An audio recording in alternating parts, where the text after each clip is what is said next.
Bodybuilding with a purpose. We are building our bodies, minds, and spirit to achieve a level of holistic growth. It's not about aesthetics and looking good. That's just a byproduct of the intrinsic attention we give ourselves, overcoming all challenges in pursuit of our greatest desire. Bodybuilding with a purpose. Good morning, good afternoon, good evening, wherever you are around the world. It's Eli out here, the DFB anchor, and today I have a very, very special guest with us in the building. All right, before I introduce him, I'm going to go ahead and read his bio so everyone have an understanding of how special this guest is to us today. All right, he's a PNBA Pro Elite Physique champion. All right, he's been competing and coaching for the past 15 years, and he's had 15 years of experience coaching. He's T3 gym owner, and he has that with his gym partner, Alex Chang. That location is in Santa Ana, Orange County. All right. He's competed in 11 different competitions, lifetime natural athlete. He's online coaching and a personal trainer, former college basketball player, and he's been competing for the past, or he's been doing bodybuilding for the past 16 years. All right. Or from the time he's been 16 years old. So, ladies and gentlemen, I have Coach Manny in the building. How you doing today, Coach? I'm doing good. I'm loving the weather change. I love summer, but I love that fall's coming. I love the cloudy days. Yes. And yeah, on the bio, I won 11 shows and competed in 15 shows. There you go. Just to Wow. correct that. Yeah, I lost four times, so want to make that very clear. Wow, competed 15 times, lost 4 times, and won 11 shows. Wow. All right. So I have to go back all the way right here. You said you started bodybuilding at the age of 16 years old. What prompted that right there? Like, what inspired you to just go into it at a very young age? Well, so I would say 16 because that's when I had my growth spurt. So I went from like 5'5", 5'6" to about 6 foot in one summer. Oh, So wow. I Wow. leaned out. I was kind of short and chunky. Got teased quite a bit. So I had a little growth spurt, and that changed the game for me. I was always athletic in sports, playing basketball or baseball.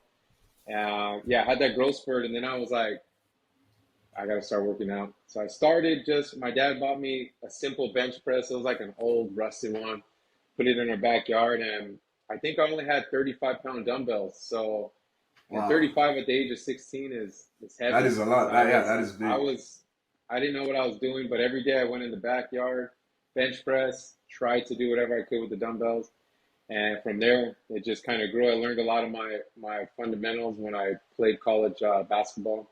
Yes. Because we would go in the weight room, and from there I was taking college courses and just any magazine I could get my hands on because the internet wasn't too informational at the time, and I was just magazines, research, asking guys that I see that had big muscles or whatnot, but I wasn't necessarily into the appearance of it. Yeah, I wanted to gain muscle and look strong and look built. But I was fascinated by the science behind the food, like certain foods we eat make our body look a certain way, but also make it feel a certain way. So you eat bad, you kind of feel bad. You eat good, you kind of feel good. So Yes. I was really fascinated by that. And obviously, if you work out and eat right, you're gonna look good. So that was kind of the cherry on top.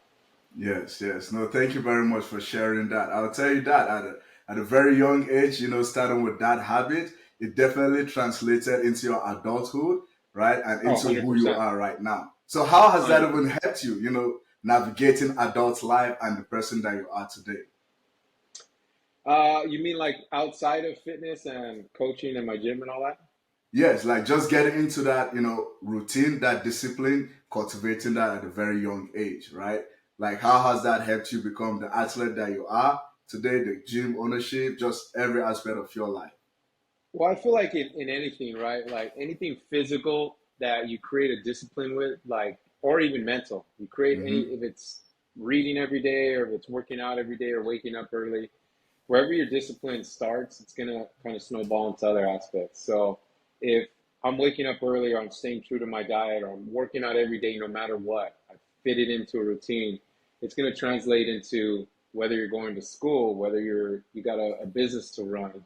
If you can get down health and fitness as your discipline, I feel like the rest Yes. is easy. I feel like the rest is pretty easy. And you might understand, you guys with the military background, it's you guys have to do mental and physical.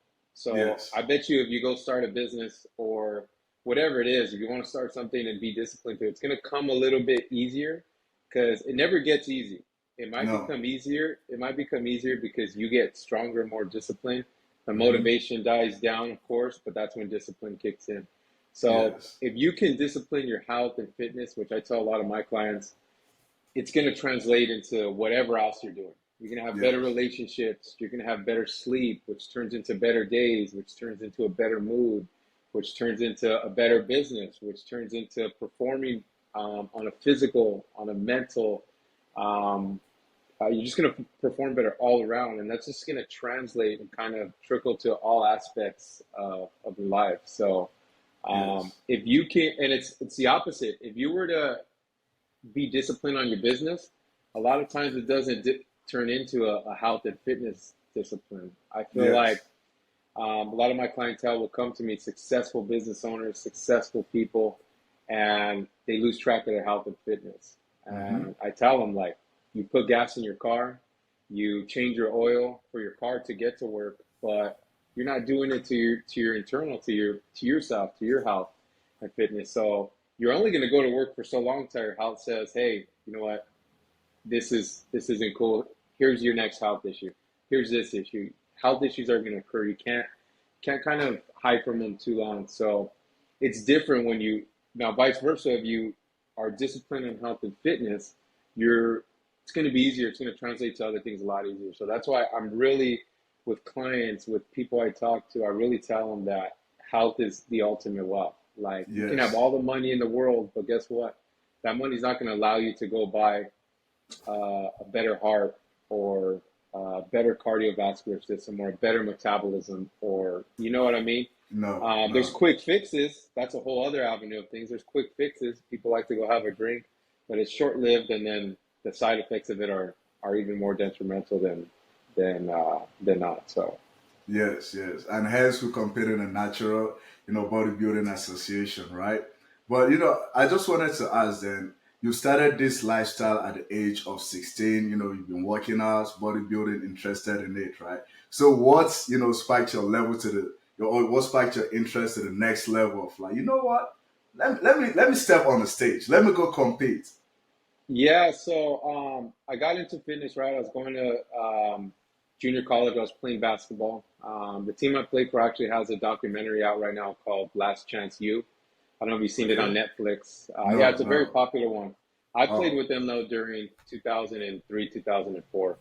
Now they weren't as popular as they are now, but it's a great program. A lot of D1 guys go there that didn't make grades or so on and so forth, whatever the reason is.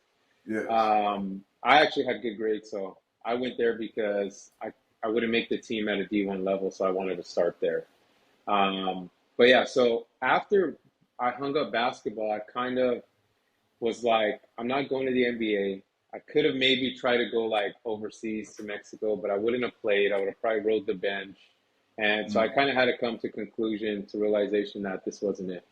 So at the time, I was going to become a police officer out of college. I graduated the police academy. yes. Everything was going good. I was processing with a department, and I was almost done. I did backgrounds, lie detector, and I caught a DUI towards the end of the process. So obviously, when you get a DUI, you get terminated. Yes, yes. So everything was kind of shattered for me at that moment, and I didn't know what I was gonna do. Instagram had just kind of came out at the time, Mm-hmm. to where if somebody had like 5 or 10,000 followers, they were super popular. And so it just came out, and I remember I forgot how somebody if they messaged me on Facebook or Instagram. I would post like workout stuff or pictures of myself and my physique, and somebody asked me, and at the time I was jobless, trying to figure it out. I had no job. Mm, I wow. was working with Homeland Security, a private contractor at the Yes. time, and I lost that job because of the DUI. So somebody had hit me up and was like, "Hey, can you write me a diet plan?" And I was like a little light bulb went on. So I was like, "Yeah, give me $30." And so at the time, I think PayPal just came out, or I don't know Yes. if they even mailed me cash. It was crazy. So the light bulb went off. I designed, Yes. and I knew a lot about nutrition at the time. And Mm-hmm. so I designed them a weight loss program. They lost weight, so I used their pictures to market myself. And then from there, it just, within 6 months, I want to say online coaching, I made about $100,000, a little more in 6 months. Wow. Um, and this was when I was 20, about 23-ish. I'm Yes. 38 now. Yes. Oh So this wow. was about 15 years ago. And so from there, um, I know competition prep was already there with bodybuilding. Men's physique had kind of started coming out, I think a couple years after that. Yes, that was Um, around that and time. it caught my interest. I was like, oh wow, these guys are in board shorts. It's more beach body, you know. I was like, I think I can do this. I needed another. I always was in love with health and fitness, but I needed the competition that basketball had, and Mm. I couldn't get it anywhere else. So I was Yes. like, I'm gonna try out for it. And sure enough, I did a show, and I think I got there was like 40 guys, I think, and I think I got like Yeah. sixth place. And I remember being so heartbroken because I worked so hard, and I mean, 6 out of 40 is still good, right, for your Yes. first Yes. show. Yes. That's when the posing was like you just walked up, you stopped, you turned to the side, like there was no flair, no showcasing. Yes. Um, but yeah, a month later I did another show. I was like, I'm doing another one. A month later I did another show, and I believe I got like third place.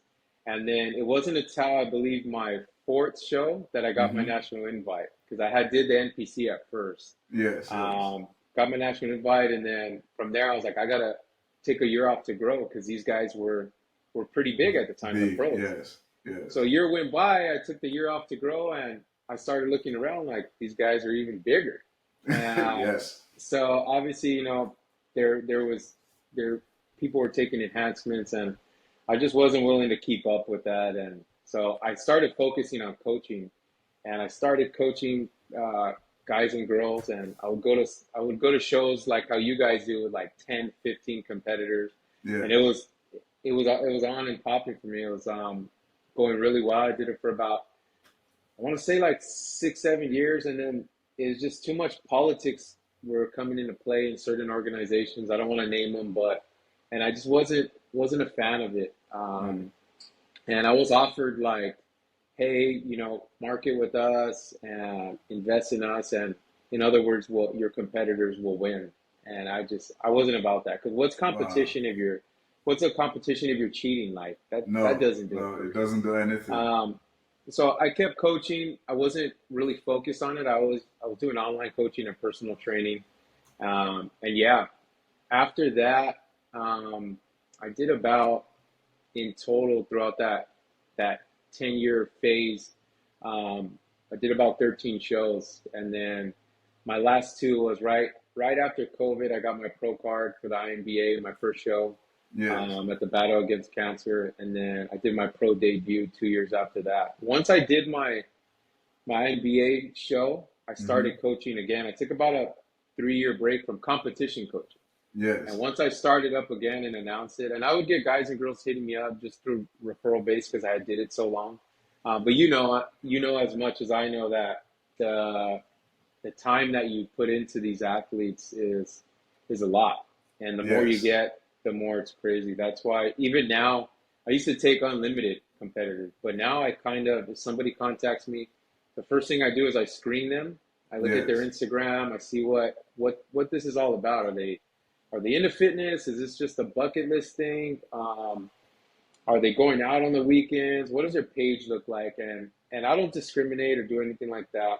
But I'm also you not only represent yourself, but you're representing me and my team when you go on that stage. Yes. So I Yes. want people that are more competitive than me. And when it comes to that, I screen them, and I don't take on no more than 30 competitors at a time. Right now, I believe like I'm at, I want to say like 25 ish. Yes. So I have room for a few more, but I won't go past 30 because then with my online coaching, my personal training, that's it's too much. Yes, yes. Um, but yeah, no, definitely. Coaching is competition coaching and competing. Just it's a passion of mine. I love it. I feel like even when I'm coaching, like the show next weekend, I got four guys competing. The Yes, Vegas show. I yes. uh, I get more nervous for when I'm coaching than when I'm actually competing. I'm a mess. Like I can't sleep. Yes. I can't Wow. sleep. I'm Wow. worried for them because they put their trust in you and they put their whole life on pause because you know how it works. Like there's no outside Yes. life of this. Once you sign up for 16, 20 week prep, that's it. 4 or 5 months, this is what you're doing. And then if you're Yes. like an actual competitor, it's a Mm-hmm. year-round thing because then off season is probably just probably a little more important than a 16-week prep. Your It off season is is. where you It what is. matters the most. So Yes. No, thank you very much for sharing that. Just painting the picture of, how you started with the competing and then even with coaching and training other people, right? That is like really amazing. So, you know, you coaching your athlete, like you say, you're very, very selective with who you coach and who you train, right? Compared to before you said, oh, you coach anyone and everyone, right? So yeah. what made you make that decision right there to be like, you know what? Not everyone, not it's not about quality, right? It's about quantity. So what was the driving force for your decision right there? I just think if as a coach, I'm sharing the same passion with a competitor, we're both fired up, and that's a recipe for success. Mm, If I'm just fired up and I get this guy or this girl come on board and they just want to try it out, and they their first question is, well, how often can I cheat, or what about the weekends, or can I go out and can I drink alcohol, or yes. my favorite is, what's your take on alcohol? And I'm like, there is no take. Like that's it. People think that, oh well, I'm only gonna have it on the rocks, or I'm gonna do sugar free this. I tell them it takes 1 ounce of alcohol to shut down your liver. For Mm, 1 to 2 days, your liver shut down, and your liver is your only fat burning organ. So if you're gonna drink, you might as well just drink as much as you want and whatever you want, because it don't matter yes. if you're drinking a healthy drink. It's still registering as a poison. Your body shuts down. Now you're not burning fat. You're not producing men aren't producing testosterone. There's no protein synthesis. There's a lot of it's all bad. That's why people get what's known as a beer gut, which is just alcohol in general. Yes. Um, but yeah, I just feel like I want number one, I want competitors to win, right? That's my number one goal. This isn't an online program. This isn't a personal training client where I want you to be healthy and I want you to feel good and all that. No, this is the keyword is competition. So when Competition. you come to Yes. me, we know competition prep isn't healthy. It's not healthy physically or mentally. It will help Ooh. your discipline Yes. to a certain point, because you can't, by not being healthy, yeah, you're putting great food in you, your cardio stamina is on point, you're probably in the best shape of your life. But where it's not healthy is long term. So don't mix the words of me saying it's not healthy to where, oh, it's bad for your body. No, no, no. It's just bad long term. You imagine me and you just year after year we're on a 16-week diet. No way. You'd wear out. Your mental game would be messed up. Yes. Um, so my thing is, it's a competition. So number one, I want you to win for you, and number two, I want you to win for me and my team. Yes. And so me screening the athletes when they come to me, it's important for them, not necessarily just for For me. you. I don't want to Yes. waste your time. I want you to do well, and I would never set somebody up just like a normal client, online or in-person client. I'm going to set you up for success. So if you come to me for a competition, and I see that you like to go out on the weekends, or you're just not living that lifestyle as an athlete of some sort. I'm gonna do the favor and say, I'm not the right coach for you, but good Yes. luck and so on and so forth. I'm not gonna take your money and do all that. It's not worth it for me, and my time. Because now I'm sure I'll spend some time on this athlete. They text me every single day. They check in every single meal. They check in every cardio. Then there's adjustments to be made. Like at one point, they're either gonna fall off or quit, and now I've wasted all this time that who knows, I could have put into another client or another competitor. Or to So it's just yourself. not worth. Yeah, it's mainly for others and for myself. The time, I don't Yes. want to waste no time. Yes. No, thank you very much for that. You know, you said it right. If anyone doesn't want more than for themselves, more than you do, then it's just a wasting of time at that point, right? All right. Thank you very much for sticking to the end and watching this. Just go ahead and do me a quick favor. Click on the subscribe button right now.